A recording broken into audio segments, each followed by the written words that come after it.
Muhterem Müslümanlar,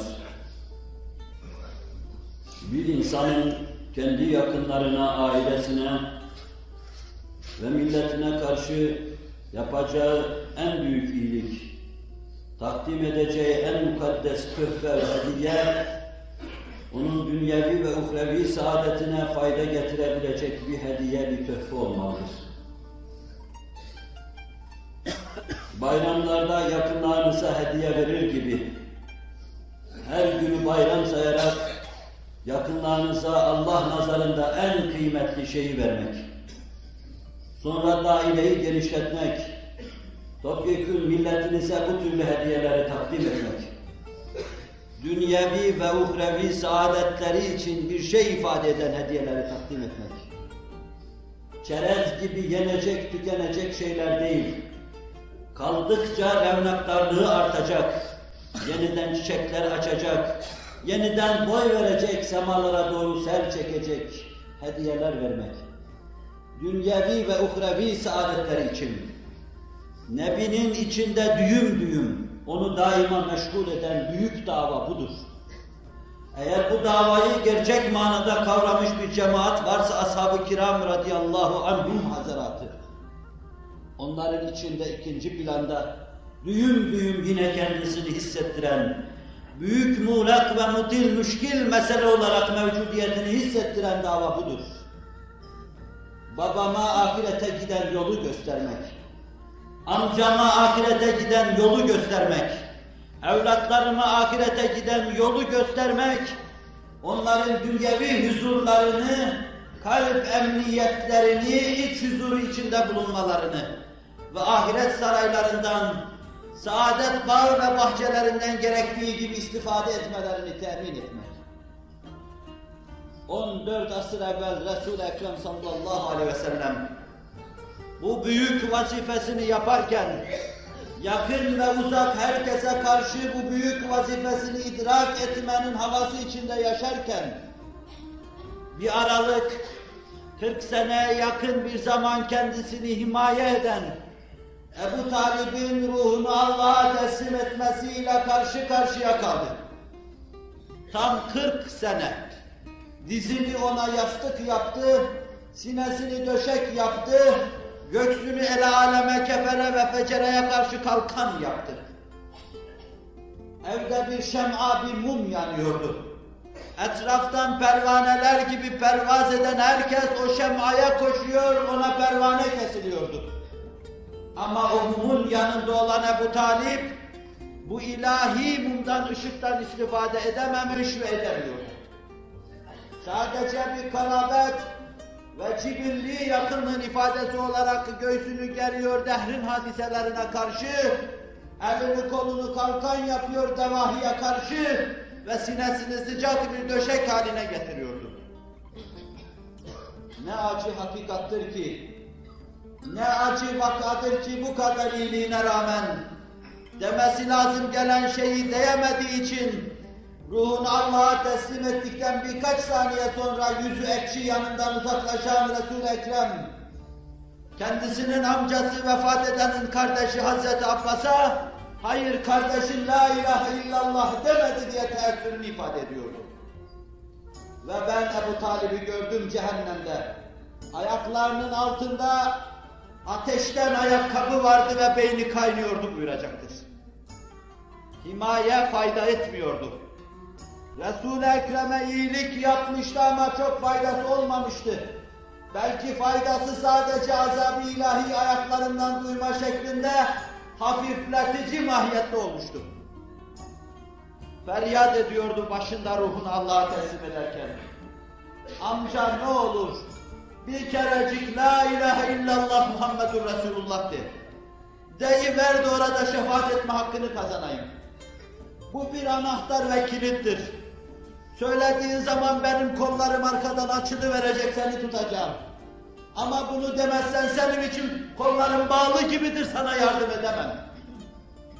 Nefsini satın alacaksın, kurtaracaksın. Senin nefsini kurtaracak bir rehin olarak Allah'ın elinden alacak. La ilahe illallah Muhammedur Resulullah. Resul-i Ekrem ısrar ediyordu. O onun yüzüne bakıyordu. Oğlum haklısın diyordu. Ama haklısın sözü kafi değildi. Ebu Cehil ve emsali kefere, Ebu Talib'in başında babanın, dedenin dininden dönmek mi istiyorsun diye şeytanlıklarını icra ediyorlardı. Kaderin garip cilvesi. Ebu Talip son sözünü şöyle ifade etti. Ala milleti Abdülmuttalib. Ben İslam dini değil Abdülmuttalib'in dini üzerine ölüyorum. Resul-i Ekrem yanından mahzun kalkıyordu. Çünkü davası buydu. 40 sene kendisine iyilik yapmış bir insana iyilik yapmak istiyordu. O ahirette kendisine şefaat etme şeklinde olacaktı. Mahzundu Resul-i Ekrem sallallahu aleyhi ve sellem.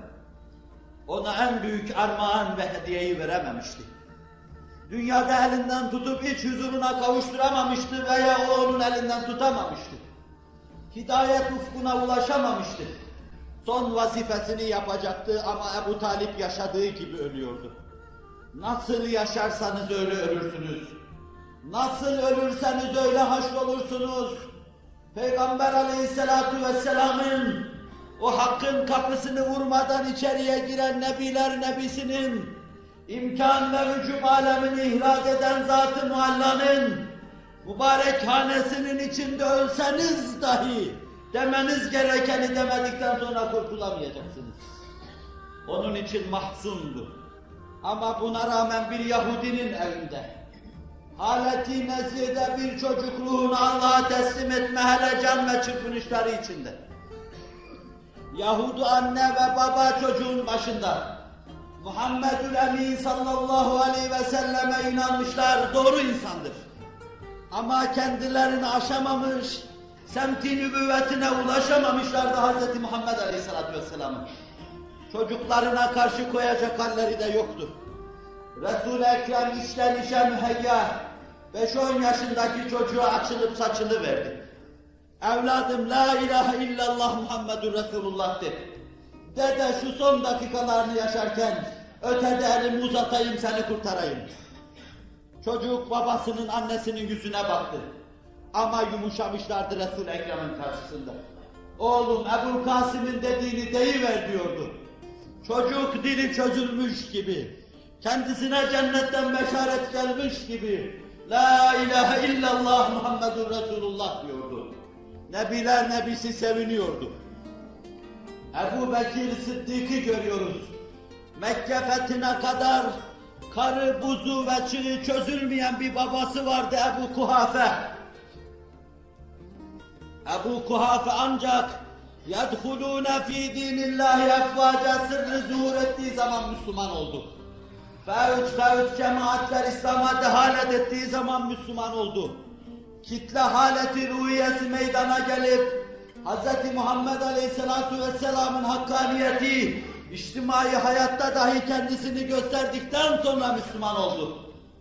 Ama babanın elinden tutmuş, talihli evlat Hz. Ebu Bekir, huzur-u Risalet Fenahi'ye getiriyor. Getiriyor Resul-i Ekrem'in önüne oturtuyor. En son babam biat etmeye geldi ya Resulallah diyor. Ve hıçkırıklarını tutamıyor, hıçkıra hıçkıra ağlıyor. Ya Ebu Bekir niye ağlıyorsun? Niçin ağlıyorsun? Sevinmeli değil misin? Baban la ilahe illallah Muhammedur Resulullah dedi. Ya Resulallah ben babamın yerinde senin amcan Ebu Talib'in olmasını arz ederdim dedi. Resul-i Ekrem hıçkırıklarını tutamadı. Babam Müslüman oldu ama 40 sene sana karşı her şey yapan Ebu Talip diyemedi, olamadı. Senin şefaat elini uzatmana müheyya hale gelemedi. Ahiretini kurtaramadı. Onun için ağlıyorum diyordu. Haşre inanma her şeydir. Mümin için öldükten sonra dirilmeye inanma her şeydir. Dünyada dahi çeşitli içtimai ölüşlerimiz vardır. Ferdi ölüşlerimiz vardır. Yani ruh ve hissimizi kaybedişimiz vardır. İlim ve fikir planında silinişlerimiz vardır. Bu vadide dahi yeniden dirilmemiz, yeniden ba'su ba'del mevte mazhar olmamız öldükten sonra dirilmeye bağlıdır. Öldükten sonra dirilmeye inanan insanlar yeniden bir haşri neşri görecekler. Bu millete bir badi hazan esip yapraklarını döktükten sonra, ız, namus ve haysiyet her şey ayaklar altında payimal olduktan sonra, hiçbir şeyimiz değer hükmü adına kalmadıktan sonra, yeniden bütün değer hükümlerine sahip bir diriliş bekliyorsak, bir varoluş bekliyorsak, bunu basubadel mevte inananlar gerçekleştirecektir. Bu onlar sayesinde tahakkuk edecektir. Burcu burcu ahiret kokanlar, dudağında hakkın huzurunda hesabı kazanmış olmanın tebessümünü taşıyanlar gerçekleştireceklerdir. 9 asır insanlık için bir dirilişin, bir varoluşun bayraktarlığını yapan, ufuktan ufuğa Allah'ın adını gezdirme liyakatini ishar eden şu necip ve bayraktar milleti Cenab-ı Hak basubadel mevte inanmak suretiyle bütün huzursuzluklarını bertaraf kılsın, bizim basubadel mevtimizi onlar vasıtasıyla tahakkuk ettirsin.